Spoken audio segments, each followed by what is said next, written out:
Joet ben wij in de Rottevallen. Een pittoresk dorpje midden in de Frieske Wadden. Maar wat valt je nou eigenlijk al uit te Oblivion?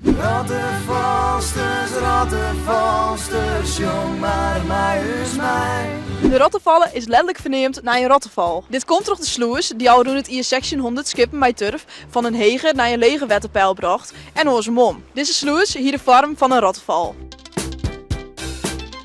De Rottevallen lijden jarenlang in 3 gemeenten. Achtkarspelen, Smallingelaan en Tietjerkstradiel. Deze stien op het 3 gemeentepunt en de 3 eikenhouten banken bij de haven, onder Brouwersgraft en onder Vinsjes doch nog ting onder deze oude verdeling. Van 1943 valt de Rottevallen onder de gemeente Smallingelaan. De haven beheert de oerslag voor de skipveert. Boven dat is de haven het verste listvlak voor de Rot, het oudst nog varende ijzeren scootje. De Rot is in 1887 gebouwd en had jaren sindsdien als buurtschip van de Rottevallen naar Lauwert. Sindsdien wordt de Rot volop broekt voor roemveerten en tochten voor gasten. In en rondom de Rottevallen vind je een mooie natuur. Zo ken je in het terug de Rottevalsters neem de Rottevalster bosje een mooie kuienmeidje.